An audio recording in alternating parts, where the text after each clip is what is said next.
Greetings chess friends, it's Robbie here, and we'll continue our video series with taking a look at the move 6 knight g to e7 in the Botvinnik system of the English opening. And this move is considered best. It was played by Botvinnik himself when he played the backside. So let us arrive at the position.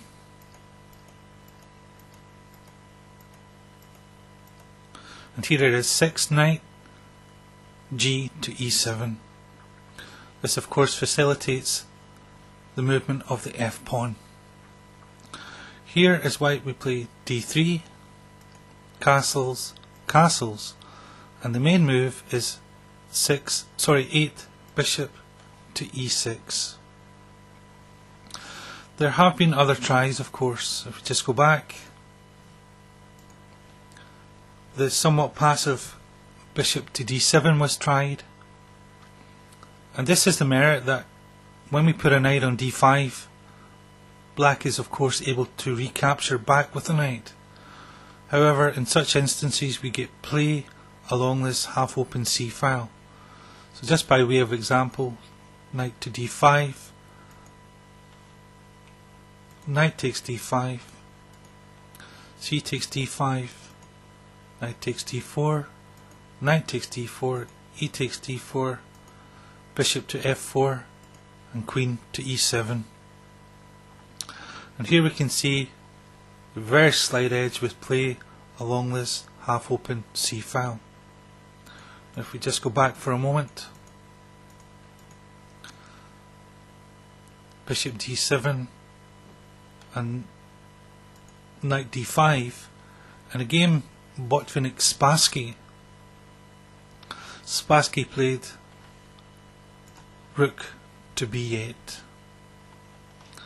and the game continued bishop to g5, f6, bishop back to e3, f5, queen d2, knight takes d5, c takes d5, knight takes d4, knight takes d4, e takes d, bishop back to g5 again, and queen to c8. And once again we can see that we have a very slight edge with play along this half open c file. And of course Botvinnik played the move rook a to c1. So let us go back to the main continuation, which of course is 8 bishop to e6.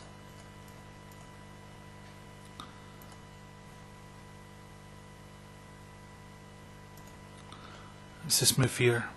Of course, just while we're here, bishop g4 has been tried, and I've found that in practical play I meet this move quite a lot, especially in blitz.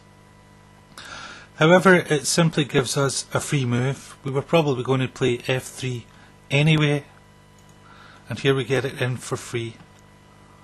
And of course the bishop goes back.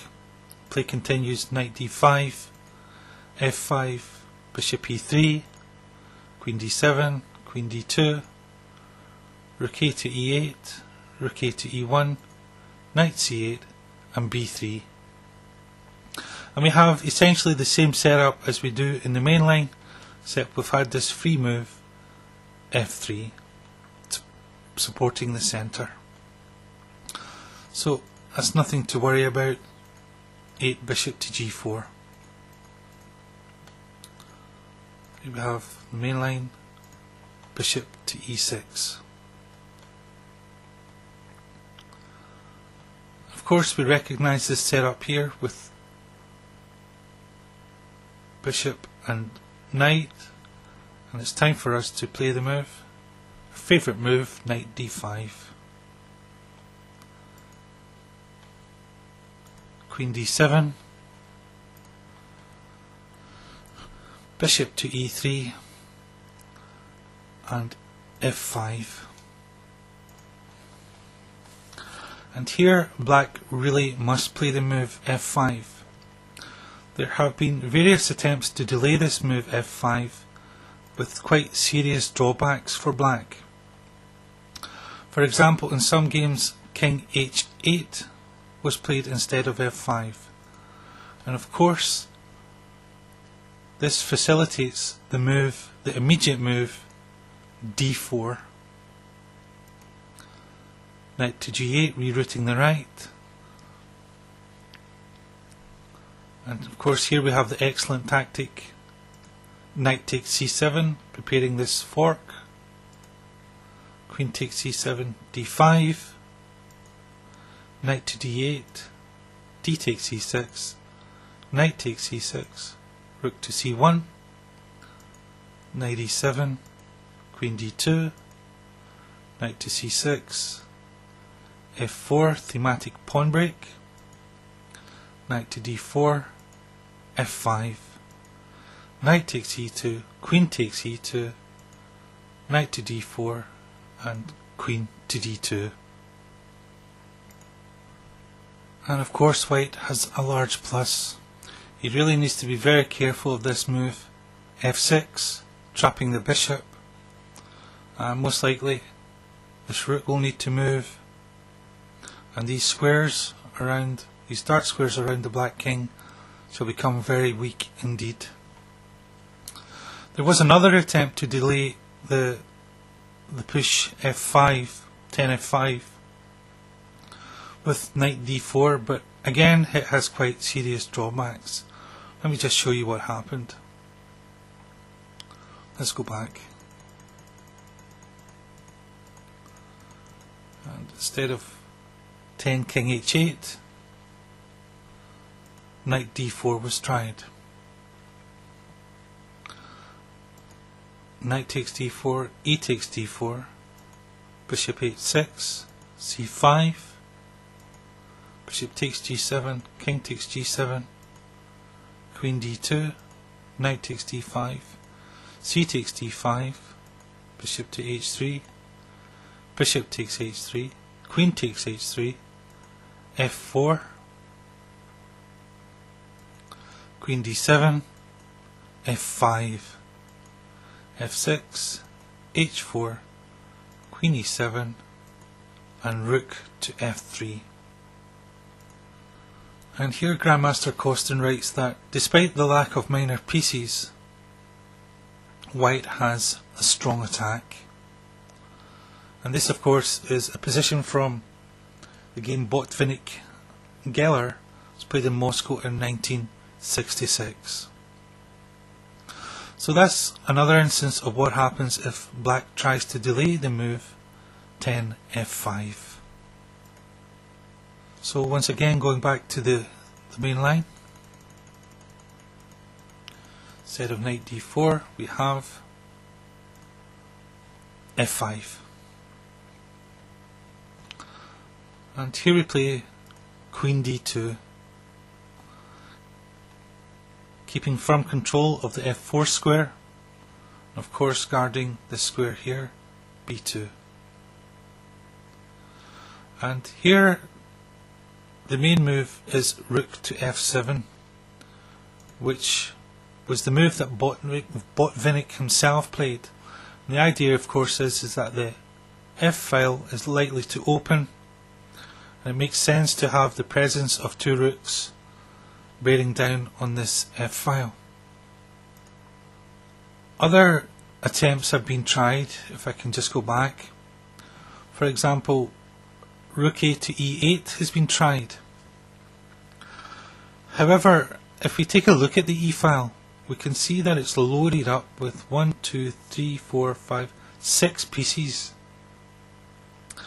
And it's only really white that can open this file. Of course, black cannot open it by force. And in such a situation, it therefore makes sense for white to play on the queen side. And you can have the interesting rook to c1, and b6 has been played, b4, king h8, a3, knight to d8, knight takes e7, rook takes e7, e takes f5, bishop f5, d4,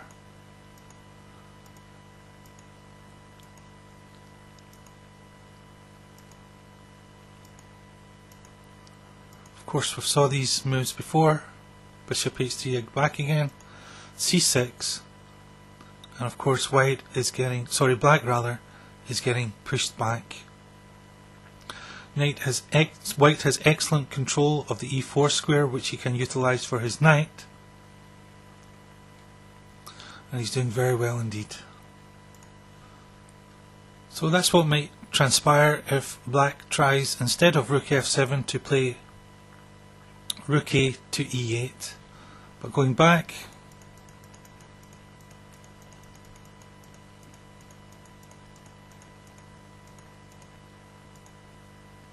we're of course interested in the move that Botvinnik himself played, which we realise makes positional sense.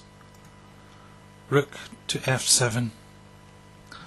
And here we play the prophylactic move f3, strengthening the centre and making sure that black will never ever be able to play the pawn sacrifice f4, which sometimes happens. Now instead of 12 f3, there is the rather interesting, if somewhat untested move d4. Let us just take a look at that. d4, play has continued. F takes e4, knight takes e7, check, knight takes e7, d5, bishop h3, knight to c3, bishop takes g2, king takes g2, queen to g4, queen to c2. Of course the e pawn is no longer for this world. Doubling rooks on the f file, queen takes e4, queen d7, queen d3, knight f5, and knight to e4.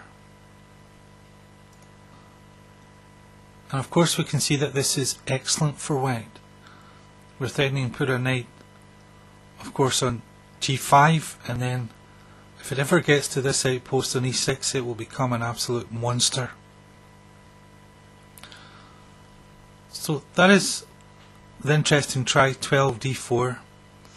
But going back, the main try is of course 12 to f3, playing the prophylactic f3, strengthening the centre in preparation of course for the f file opening up.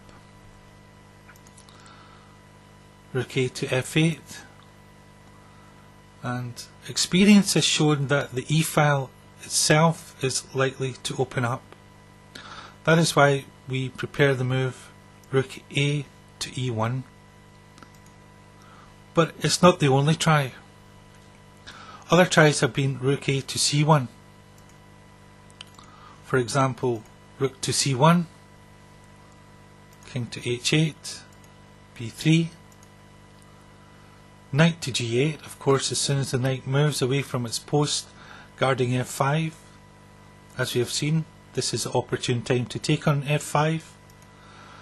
And here black mistakenly takes with the g pawn, and of course we don't want this pawn coming down, so we blockade it. The knight's rerouted to f6, knight takes f6, bishop takes f6, d4, e takes d, knight takes d4, knight d4, bishop d4, b6, rook f to e1, bishop f3, rook f8, bishop takes f6, and rook f3. And of course we have excellent play. We have better pawns, we have more space in the centre, and black has this isolated f pawn which we could try and play against. So going back, the main line is rook to e1 in preparation of the e file opening up. And play has continued. King to h8, b3, knight to g8, rerouting the knight via g8.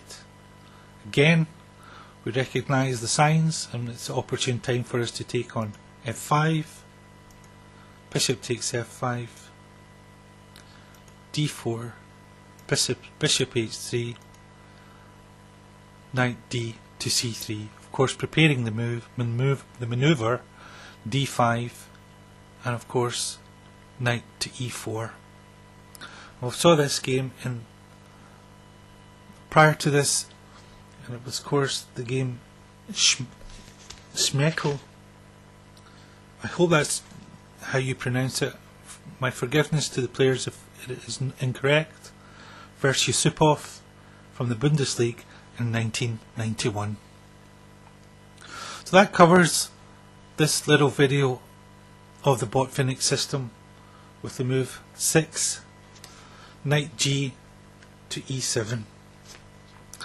And we've seen the various methods and ideas and strategies that white can employ in order to meet everything that black has prepared for him.